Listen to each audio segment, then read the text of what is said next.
Hello students. पूर्व के video में हम लोगों ने वर्ग 8 के विज्ञान का फर्स्ट चैप्टर फसल उत्पादन और प्रबंधन चैप्टर को पढ़ रहे हैं और पहले वाले वीडियो में यह बताया गया था कि फसल बोने से पहले की तैयारी। किसान जो है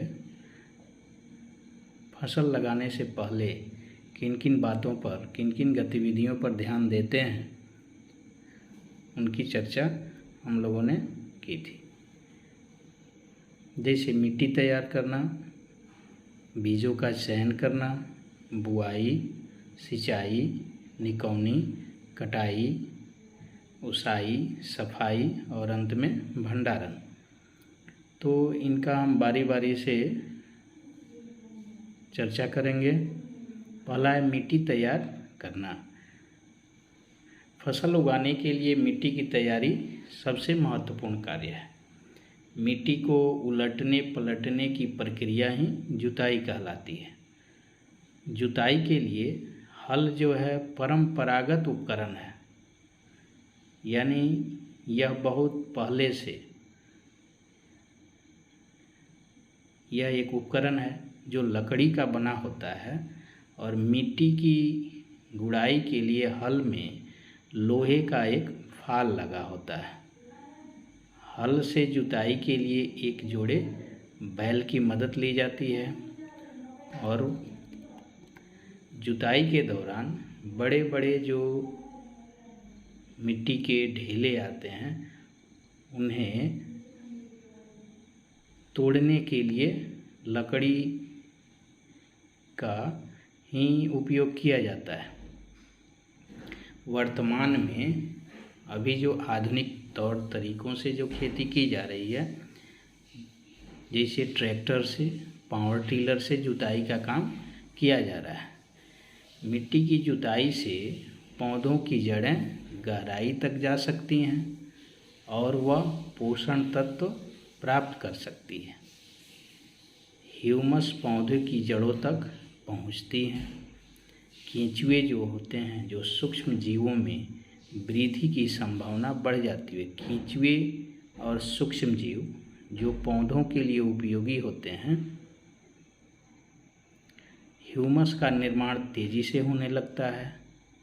इस प्रकार बुआई से पूर्व मिट्टी की तैयारी फसल उत्पादन के लिए एक महत्वपूर्ण कार्य है।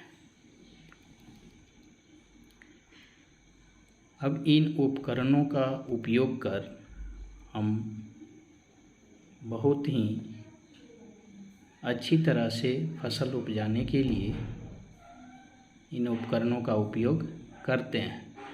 दूसरा था बीजों का चयन, सिलेक्शन ऑफ सीड। अच्छी उपज के लिए गुणवत्तापूर्ण एवं स्वस्थ बीज का चयन करना चाहिए। अच्छे बीजों का चयन चुनकर करते हैं। अगर बीज अच्छे गुणवत्ता वाले और स्वस्थ बीज न हों तो वह उत्पादन पर प्रभाव डालते हैं। इसलिए हमें स्वस्थ और गुणवत्तापूर्ण अच्छी जर्मिनेशन वाले बीज का चयन करना चाहिए, जिससे उनका पैदावार जो है बढ़िया हो सके। बुआई, इसके बाद आता है तीसरा चरण बुआई का। पहला मिट्टी की तैयारी हो गया, उसके बाद बीज का चयन, तीसरा बुआई, सोविंग। मिट्टी में बीजों को डालना बुआई कहलाता है। बीजों की बुआई करते हुए आप लोगों ने किसान को देखा होगा। जो किसान स्वस्थ एवं गुणवत्तापूर्ण बीज का चयन करते हैं, उन चयनित बीज की बुआई अपने तैयार खेतों में करते हैं। चयनित बीजों की बुआई पौधों की प्रकृति पर निर्भर करती है। बुआई के लिए 2 विधियां प्रचलित हैं। कुछ बीज सीधे तैयार मिट्टी में छींट दी जाती हैं, जैसे गेहूँ, जौ, मसूर इत्यादि। कुछ बीजों को नर्सरी से बोते हैं। नर्सरी में यानी कि कुछ खेत में ही उसे बीजों को बो दिया जाता है। फिर कुछ दिनों के बाद जब पौधे थोड़ा बड़े हो जाते हैं तब उन्हें उखाड़कर दूसरे खेतों में लगा दिया जाता है, जिसे हम लोग रोपण कहते हैं। आपने धान की खेती करते हुए अवश्य किसानों को देखे होंगे। धान के बीज बोने के बाद छोटे छोटे निकले पौधे को मोरी कहते हैं, जिसे उखाड़कर दूसरे खेत में बोते हैं। इससे फसल की उपज अच्छी होती है। बुआई के समय कुछ सावधानियां भी ज़रूरी हैं। बीजों के बीच समान दूरी बनी रहे ताकि पोषण तत्वों की प्राप्ति आसानी से हो सके, इसका भी ख्याल रखा जाना चाहिए। बीजों को इतनी गहराई में बोना चाहिए ताकि नमी के कारण अंकुरित हो सके। बुआई के बाद पक्षियों से सुरक्षा के लिए मिट्टी से ढक दिया जाना चाहिए।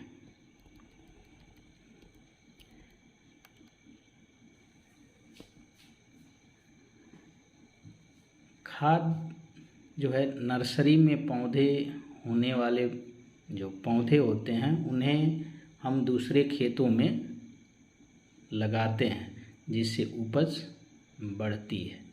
अब है कि इन खेतों में फसल लगाने के बाद कुछ उर्वरक की आवश्यकता होती है।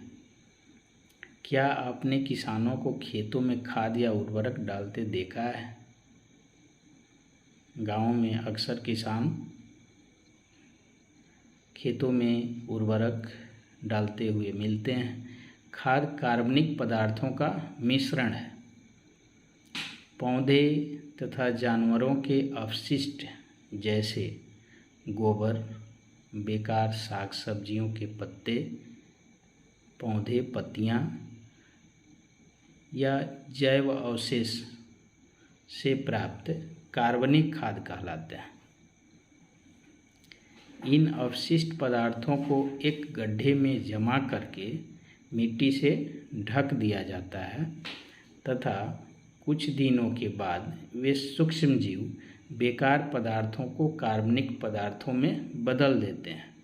इस प्रकार तैयार की हुई खाद को हम लोग कंपोस्ट कहते हैं। खेतों में अनेक बार फसल उगाने से मिट्टी के पोषण तत्वों की कमी हो जाती है। मिट्टी में पोषणों की कमी की पुनः पूर्ति के लिए खेतों में खाद डाली जाती है।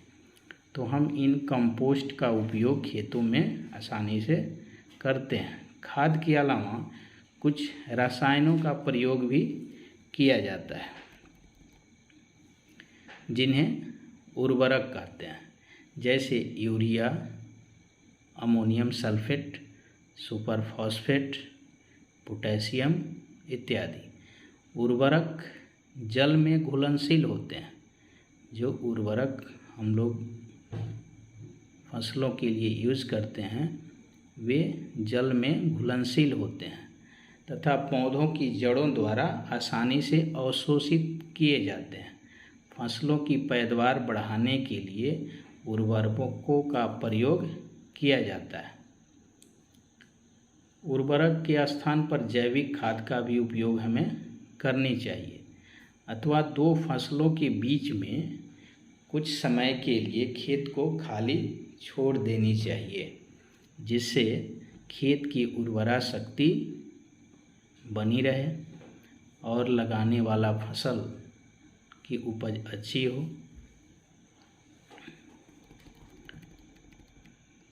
तो उर्वरक जो प्रायः अकार्बनिक लवण हैं, उर्वरक जो होते हैं वे अकार्बनिक लवण हैं।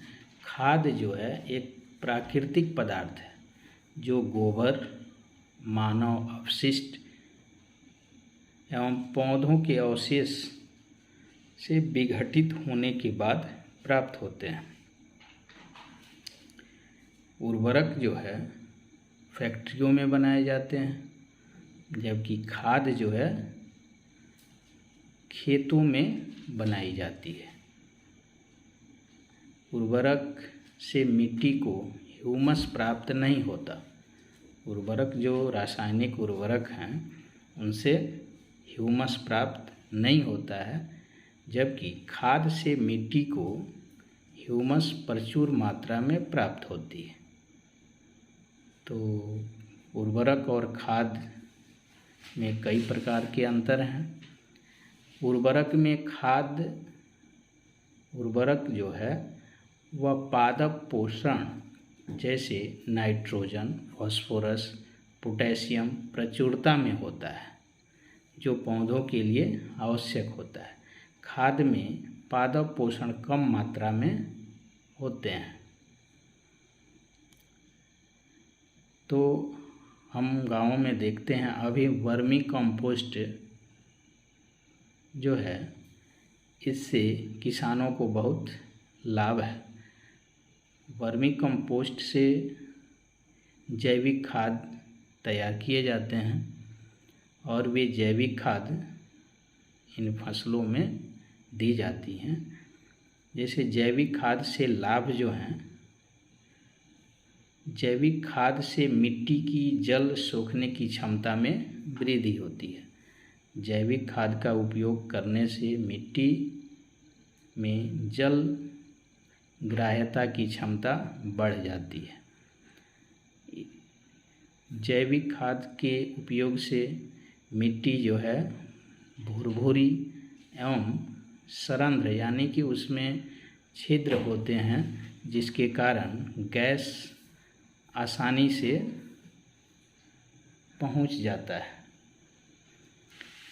इससे मित्र जीवाणुओं की संख्या में वृद्धि हो जाती है। जैविक खाद का उपयोग करने से मित्र जीवाणुओं की संख्या में वृद्धि होती है, जो फसलों के लिए उपयोगी हैं। इससे मिट्टी का गठन सुधर जाता है, मिट्टी में ह्यूमस की मात्रा बढ़ती है। अब फसलों के लिए इरिगेशन यानी सिंचाई की पौधों को जीवित रहने के लिए जल की ज़रूरत होती है। इसलिए फसल के उत्पादन के लिए जल अत्यंत जरूरी है। पौधों को जिन पोषण तत्वों की ज़रूरत होती है वे पानी में घुलकर जड़ों द्वारा पौधों के विभिन्न अंगों तक पहुँचते हैं। यानी पौधों में लगभग 90% जल होता है।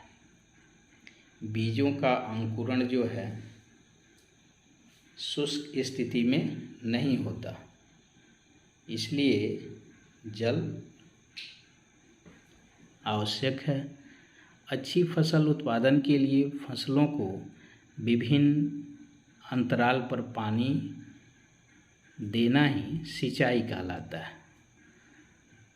अच्छी फसल का उत्पादन तभी हो पाता है जब हम उसे फसल को समय समय पर सिंचाई मिलती रहे। सिंचाई की मात्रा, समय, जलवायु, फसल एवं मिट्टी के प्रकार पर निर्भर करता है।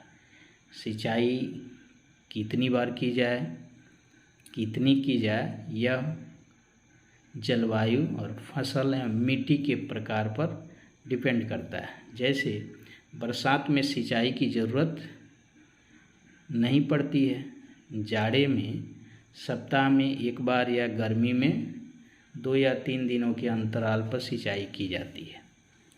तो फसल की प्रकृति पर, मिट्टी की प्रकृति पर निर्भर करता है सिंचाई। इस प्रकार फसल विशेष पर भी सिंचाई की मात्रा का प्रभाव पड़ता है। जैसे धान एवं गन्ना में अधिक सिंचाई की ज़रूरत होती है। सरसों, चना, तीसी आदि में कम सिंचाई की ज़रूरत होती है।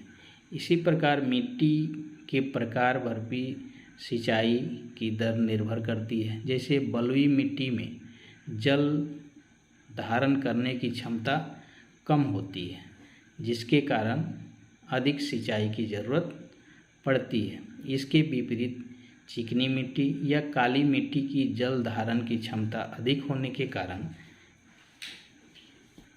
कम सिंचाई की ज़रूरत होती है। अब सिंचाई के स्रोत क्या हैं?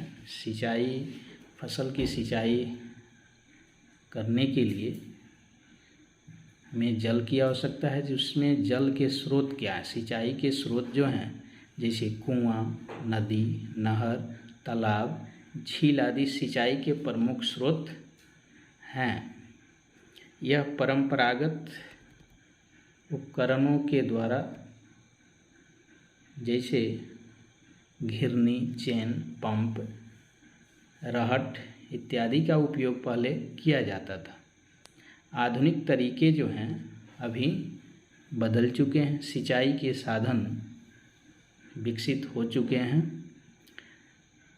जैसे आधुनिक तरीके जो हैं, इनमें छिड़काव तंत्र, स्प्रिंकलर सिस्टम, यह जो है एक विधि है सिंचाई का। जहाँ पर जल कम मात्रा में उपलब्ध है, वहाँ पर इन नलों के ऊपरी सिरों पर घूमने वाले नोजल लगा दिए जाते हैं और ये पाइप निश्चित दूरी पर मुख्य पाइप से जोड़ दिए जाते हैं। और जब पंप की सहायता से जल जो है इस पाइप में भेजा जाता है, तो वह घूमते हुए नोजल से जल बाहर निकलता है और वह छिड़काव पौधों पर इस प्रकार होता है जैसे लग रहा है वर्षा हो रही हो। छिड़काव बलुई मिट्टी के लिए अत्यंत उपयोगी है। तो यह छिड़काव जो है आधुनिक सिंचाई के साधन है। उसके बाद ड्रिप तंत्र, ड्रिप सिस्टम जो है, यह इस विधि में जल बूंद बूंद करके पौधों की जड़ों में गिरता है। इसे ड्रिप तंत्र कहते हैं। फलदार पौधों को पानी देने का यह सबसे अच्छा तरीका है। इसमें पौधे को बूंद बूंद करके जल प्राप्त होता है। इस विधि में जल बिल्कुल बर्बाद नहीं होते। तो यह जल की कमी वाले क्षेत्रों में यह एक वरदान है। यह सिंचाई के साधन, जिस क्षेत्र में जल की कमी है वहाँ ड्रिप सिस्टम का उपयोग किया जाता है। उसके बाद है सिंचाई के बाद निराई। निराई जो होता है, खेतों में फसली पौधों के साथ साथ कुछ अवांछनीय, जो उन फसलों के साथ जिन्हें नहीं होने चाहिए, वे भी उग जाते हैं, जो कि मुख्य फसल के साथ भोजन, स्थान एवं जल का बंटवारा करते हैं, जिससे मुख्य फसल प्रभावित होता है। इन अवांछनीय पौधों को खरपतवार कहा जाता है।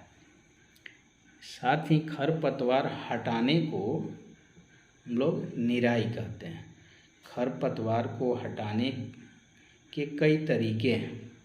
किसान अनेक तरीकों से खरपतवार को हटाता है। वह फसल उगाने से पहले खेत जोतकर खरपतवार सुखाने का प्रयास करता है। सूखे खरपतवार मिट्टी में मिल जाते हैं। उसके साथ साथ खरपतवार खुरपी या हाथ से भी हटाया जाता है। रसायनों का प्रयोग किया जाता है। छिड़काव करते समय मुंह और नाक कपड़े से ढक लेना चाहिए। जैसे कई प्रकार के रसायनों का उपयोग किया जाता है, जिससे अवांछनीय पौधे नष्ट हो जाएं। यह निराई के बाद आता है फसल की कटाई, हार्वेस्टिंग। फसल के पकने के बाद उसे काटने की विधि को कटाई कहते हैं। छोटे स्तर पर हंसिया से कटाई की जाती है, जबकि बड़े स्तर पर मूवर, रीपर एवं हार्वेस्टर से की जाती है। खरीफ की फसलें जैसे धान, मक्का, बाजरा, ज्वार आदि की कटाई सितंबर-अक्टूबर महीने में की जाती है, जबकि रबी फसल जैसे गेहूँ, चना, सरसों आदि की कटाई मार्च-अप्रैल माह में की जाती है। हार्वेस्टर द्वारा कटाई होने पर खेत में पौधों के निचले भाग जो शेष रह जाते हैं, हमें उनको जलाना नहीं चाहिए, क्योंकि इससे प्रदूषण बढ़ता है। इसलिए इन्हें खेत में ही विघटित होने के लिए छोड़ देना चाहिए। कटाई के बाद फसल को थ्रेशिंग विधि द्वारा दाना एवं भूसा अलग कर दिया जाता है। यह है हार्वेस्टिंग।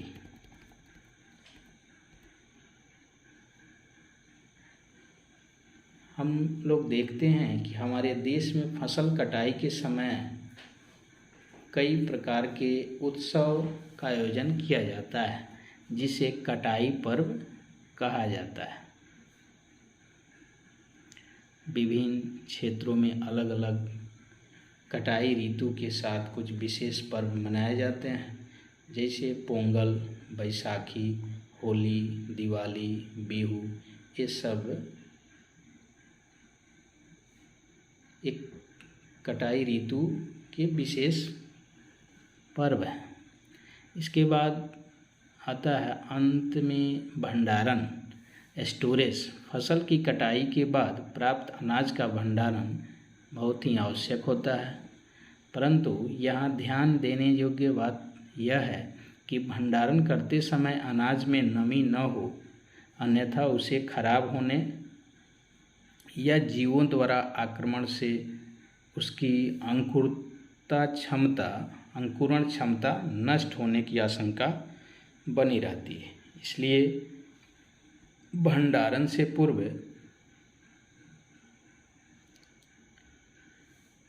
अनाज को धूप में अच्छी तरह से सुखाना जरूरी है, ताकि उसकी नमी समाप्त हो जाए।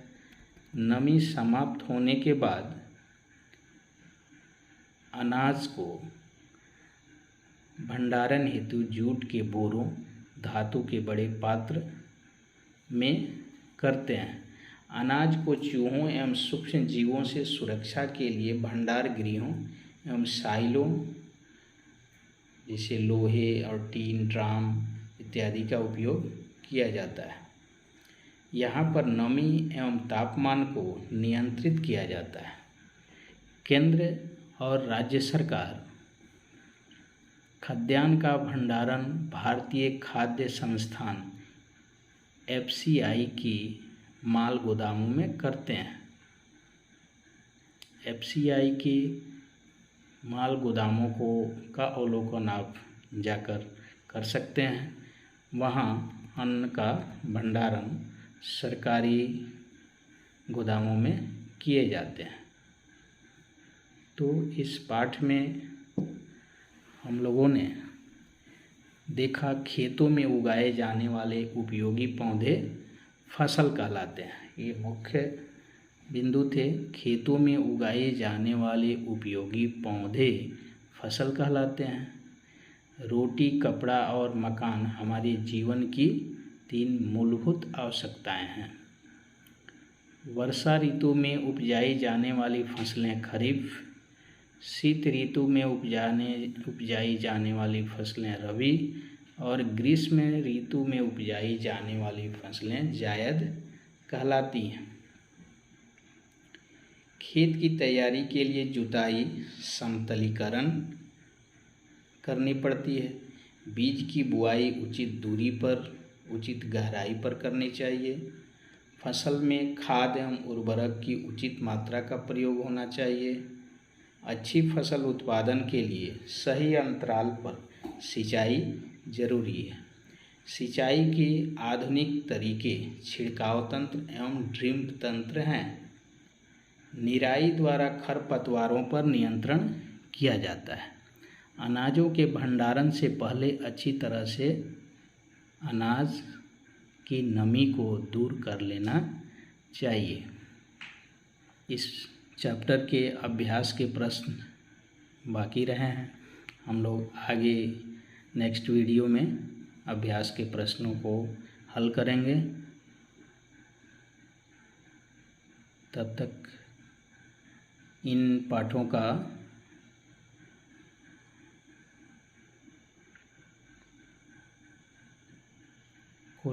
इन पाठ में आए हुए अभ्यास को आप लोग पढ़ेंगे और फिर नेक्स्ट वीडियो में इन प्रश्नों का उत्तर देखा जाएगा। आप सभी को धन्यवाद।